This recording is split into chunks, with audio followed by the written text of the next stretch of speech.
दोस्तों, Iran versus Israel की इस वॉर के अंदर अब बेंजामिन नेतन्याहू ने डायरेक्ट टारगेट कर दिया है खमेनी को, जो कि ईरान के सुप्रीम लीडर हैं। उन्होंने कहा है कि अब कोई इम्यून नहीं है ईरान के अंदर, इंक्लूडिंग खमेनी। अब यहाँ पे आप फोटो में देख रहे होंगे जो भी खमेनी के साथ में थे लोग, उनको इन्होंने धीरे धीरे टारगेट करके उड़ा दिया। और ये क्यों कहा गया? क्योंकि आज की सुबह 19 जून 2025 की सुबह को ईरान ने अपनी मिसाइल दागी। कुछ इस तरीके की मिसाइल थी जो कि आपको देखने में काफ़ी कमाल की लगेगी। तो ये एक मतलब काफ़ी खास मिसाइलें रही होंगी। जिस तरीके का अटैक इन्होंने किया, इन्होंने सिविलियंस पे अटैक किया, इन्होंने हॉस्पिटल के ऊपर अटैक किया जो कि सोरोका मेडिकल सेंटर था, जहां पर इन्होंने सुबह अटैक किया था। यहां पर बताया जा रहा है कि 20 बैलिस्टिक मिसाइल्स दागी गई थी, जिसकी वजह से कई सारे लोग जख्मी हुए हैं, कई सारे लोगों की जान भी गई है।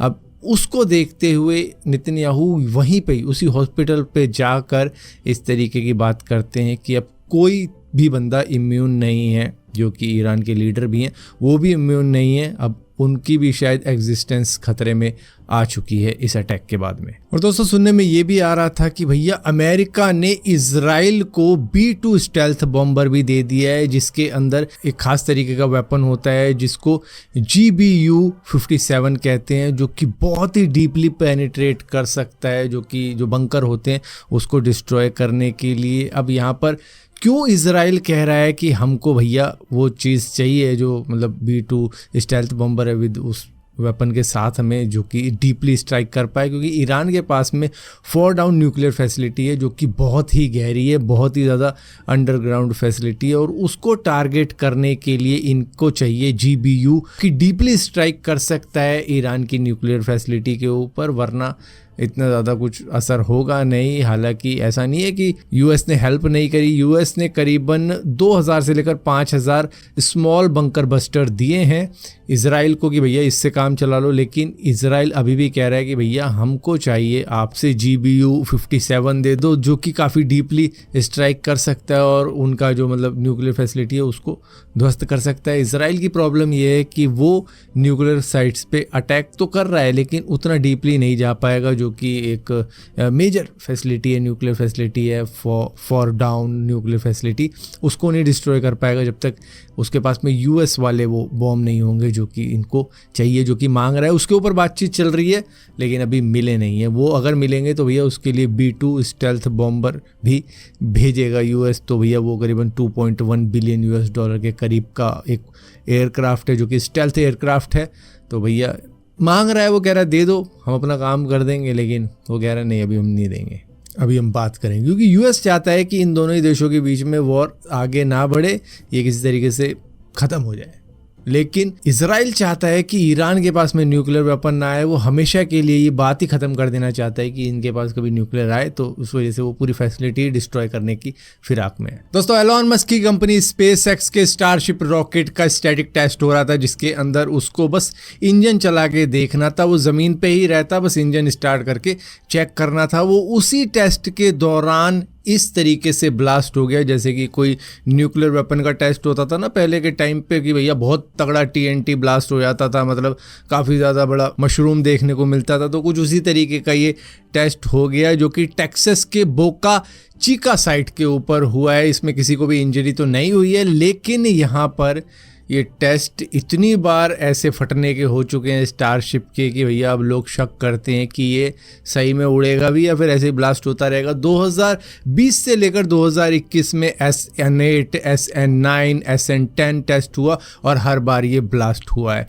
कई बार मतलब इसके साथ में लैंडिंग का इशू रहा है, अभी भी लैंडिंग का इशू रहा है, और जो इसका सुपर हैवी है वो भी कई बार फेल हुआ है टेस्ट के अंदर, जो कि इसका बूस्टर है जो कि इसको ऊपर लेके जाता है। ये मेजरली अभी तक 4 बार अर्थ के ऑर्बिट में जा चुका है 2023 से 2024 के बीच में, जहां पर एक बार ये अर्थ के अपर एटमॉस्फेयर में भी गया था। लेकिन हमेशा इसका इशू रहा है कि ये लैंडिंग नहीं कर पाता है ठीक से, कभी भी ये जैसी ये लैंडिंग चाह रहे हैं ज़मीन पर करे वैसा ये कर नहीं पाया है। री एंट्री के अंदर ही इसके अंदर प्रॉब्लम हुई है। फिलहाल के लिए ये अभी भी एक्सपेरिमेंटल फेज़ के अंदर ही है। इसके अंदर जो स्टारशिप है और जो सुपर हैवी बूस्टर है वो दुनिया का सबसे पावरफुल रॉकेट इसको बनाता है, लेकिन फिर भी अभी तक जितने भी टेस्ट हुए हैं उसमें कुछ में मतलब पार्शियली इनको सक्सेस मिली है, लेकिन मोस्टली इसी तरीके के ब्लास्ट हमें देखने को मिले हैं। और ये ऐसा नहीं है, स्पेसएक्स पूरी तरीके से चाह रही है कि ये पूरी तरीके से सक्सेसफुल हो जाए, क्योंकि वो फेलियर चाहते हैं, इसमें से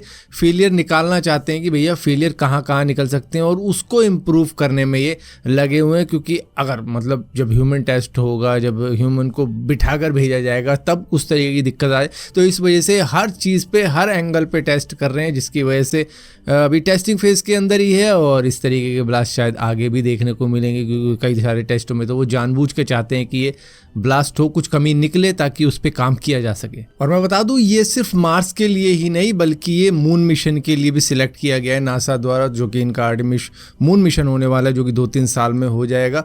उसके लिए भी इसको तैयार किया जा रहा है। तो नासा भी चाहता है भैया जितनी बार फाड़ना है इसे, जितनी बार एक्सप्लोर करवाना है वो अभी फाड़ लो, क्योंकि जब हम अपने एस्ट्रोनॉट इसके अंदर भेजेंगे तब ये बिल्कुल ही सेफ होना चाहिए। तो अब तक करीबन कोई रिकॉर्ड वैसे तो है नहीं, लेकिन ये ऑलमोस्ट 8 या 10 बारी फट चुका है, जहाँ पर जितने भी टेस्ट हुए उसके दौरान ही। दोस्तों, अहमदाबाद प्लेन क्रैश को हुए ऑलमोस्ट अब 7 दिन हो चुके हैं, आप कह सकते हो 1 हफ्ता हो चुका है। तो अब उसका जो ब्लैक बॉक्स है वो यूएस को भेज दिया गया है, ताकि उसको अच्छे तरीके से एनालाइज कर पाए। अब आप कहोगे यार उसको इंडिया में ही क्यों नहीं एनालाइज करवाया गया, क्योंकि भाई हमारे पास में वो स्पेशलाइज्ड डिकोडिंग सॉफ्टवेयर ही नहीं है। वो जो नॉइज़ फिल्टरिंग के सॉफ्टवेयर चाहिए होते हैं, जो एक्सपर्टीज़ चाहिए होती है, वो हमारे पास है ही नहीं। वो यूएस के NTSB के पास में, यानी कि नेशनल ट्रांसपोर्ट सेफ्टी बोर्ड के पास में है, वो बोइंग के पास में है, वो एयरबस के पास में है। तो वही समझ पाते हैं कि एक्चुअली में हुआ क्या होगा इस प्लेन के साथ में। मैंने बात करी थी कि भैया इंडिया के अंदर एरोनॉटिकल इंजीनियर्स की काफ़ी ज़्यादा कमी है, और उस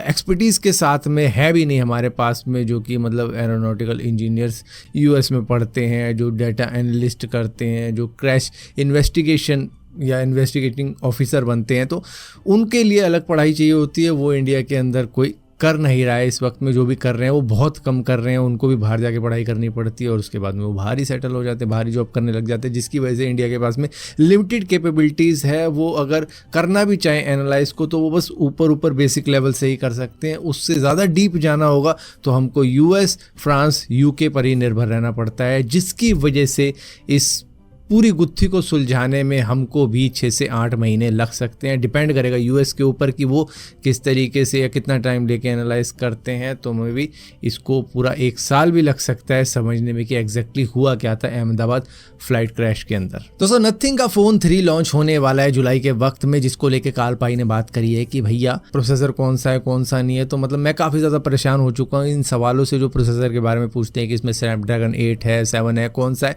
तो भैया लोगों को ओवरऑल परफॉर्मेंस देखनी चाहिए उस फ़ोन की, उसका एक्सपीरियंस कैसा है वो देखना चाहिए, उसका सॉफ्टवेयर कैसा है, ऑप्टिमाइज है कि नहीं है वो देखना चाहिए, बैटरी लाइफ कैसी है और हीट मैनेजमेंट कैसी है। तो ये सारी चीज़ें देखनी चाहिए, ना कि सिर्फ प्रोसेसर के पीछे ही भागना चाहिए, क्योंकि मैं तो परेशान हो चुका हूँ इस तरीके के सवालों से। और ऊपर से जो लोगों की डिमांड थी, लोग कह रहे थे कि भैया सैमसंग पिक्सल के जैसी अपडेट क्यों नहीं देते। तो भैया अब इन्होंने 5 साल की एंड्रॉयड अपडेट देनी शुरू कर दी है इस फ़ोन के साथ में, और इसी के साथ साथ 7 साल का सिक्योरिटी पैच भी दे रहे हैं कि भैया अब कमी नहीं रहेगी लोगों को कि ये कहेंगे कि सैमसंग वाला वो देता है, पिक्सल वाला वो देता है। तो हमने भी वैसा ही कर दिया है। और यहाँ पर दोस्तों व्हाट्सअप की कुछ इस तरीके की अपडेट आने वाली है कि अब आपको स्टेटस के अंदर, जो व्हाट्सअप चैनल्स के अंदर है उनके अंदर भी आपको एड्स देखने को मिलेगी। अगर आप किसी का स्टेटस देख रहे हो, उसका स्टेटस मतलब स्वैप करते चले जाओ, तो बीच में आपको ऐड भी देखने को मिल जाएगी। इसी के साथ साथ जो चैनल है, चैनल के अंदर प्रमोटेड पोस्ट भी मिल जाएंगी, जो कि एड्स वाली पोस्ट ही होंगी। और इसी के साथ साथ पेड सब्सक्रिप्शन भी ले सकते हो आप उन चैनल्स का। कुछ इस तरीके की भी चीज़ें आ रही है कि मतलब एक्सक्लूसिव कंटेंट आपको देखने को मिल जाएगा। और ये जो ऐड होंगी ना, ये टारगेटेड ऐड होंगी, मतलब जिस लोकेशन पे आप रहते हो, जो सी लैंग्वेज आप बोलते हो, इंटरेस्ट कैसा है आपका, मतलब किस चीज़ में, उस तरीके की ही एड्स आपको दिखाई जाएंगी। और अभी तो शुरू नहीं हुई है, लेकिन आने वाले वक्त में शुरू कर दी जाएंगी इस तरीके की एड्स, क्योंकि मुझे तो अभी नहीं दिखी, लेकिन क्या पता कुछ दिनों में दिख जाए या कुछ महीनों में दिख जाए। बात तो हो रही है कि एड्स दिखेंगी तो आएंगी ज़रूर। हालांकि हमारी जो प्राइवेट चैट्स होती हैं, जो हम अपने दोस्तों के साथ करते हैं, ग्रुप में करते हैं, उसके अंदर कोई भी एड्स देखने को नहीं मिलेगी। लेकिन हाँ, ये जो चैनल हैं, ये जो स्टोरीज़ या आप कह लो स्टेटस है, उसके अंदर एड्स देखने को मिल जाएगी। तो आपने देखा होगा आमिर खान आपकी अदालत में गए थे, और कई सारे जो भी बड़े बड़े सवाल थे इनके ऊपर उठ रहे थे कि टर्की के साथ में इनके काफ़ी अच्छे रिलेशन है, कई सारी फ़ोटो है प्रेसिडेंट के साथ में या कल्चरल मिनिस्टर के साथ में या फर्स्ट लेडी के साथ में इन्होंने फ़ोटो खिंचवा रखी है। तो मतलब ये उनको सपोर्ट कर रहे हैं जो कि हमारी कंट्री को सपोर्ट नहीं कर रहे थे, उल्टा पाकिस्तान को सपोर्ट कर रहे थे, उनको वेपन प्रोवाइड कर रहे थे। लेकिन यहाँ पर आमिर खान ने क्लैरिफाई किया है कि देखो जब 2023 में भूकंप आया था तो इंडिया ने सबसे पहले हेल्प करी थी टर्की की, अपना जो भी था फर्स्ट एड वगैरह भेज के, हेल्प भेज के या फिर रेस्क्यू टीम भेज के हेल्प करी थी। तब इंडिया को भी नहीं पता था कि ये इस तरीके की हरकत करेंगे। एग्जैक्टली वैसे ही मुझे भी नहीं पता था जब मैं 2017 में गया था, 2020 में गया था टर्की के अंदर, कि ये इस तरीके की हरकत करेंगे। तो उसी वजह से अब लोगों को लगता है कि मैं कल ही गया था, ऐसा नहीं है। वो पुरानी इमेजेस है, वो पुरानी फ़ोटो में पुराने वक्त में गया था वहाँ पर ये सोच के कि टर्की भी हमारा दोस्त बनेगा, हम उनके साथ में दोस्ती का हाथ बढ़ाएंगे। लेकिन उन्होंने ऐसा नहीं किया, उन्होंने तो एक तरीके से बैक स्टेप कर दिया। और जिस वक्त में वॉर की सिचुएशन हुई तो उन्होंने पाकिस्तान को सपोर्ट किया बजाय इंडिया को। तो इंडिया ने भी हेल्प करने की कोशिश करी थी 2023 के अर्थक्वेक के अंदर, तो इंडिया को भी नहीं मालूम था। एग्जैक्टली वैसे ही मुझे भी नहीं मालूम था। तो आमिर खान ने इस बात को तो खैर क्लैरिफाई किया है कि भाई ऐसा मत समझो कि मैं गलत। उनके तकलीफ के वक्त हमने उनकी मदद की है, सबसे पहले हम थे, और उन्होंने हमको ये जवाब दिया, तो ये गलत हुआ है।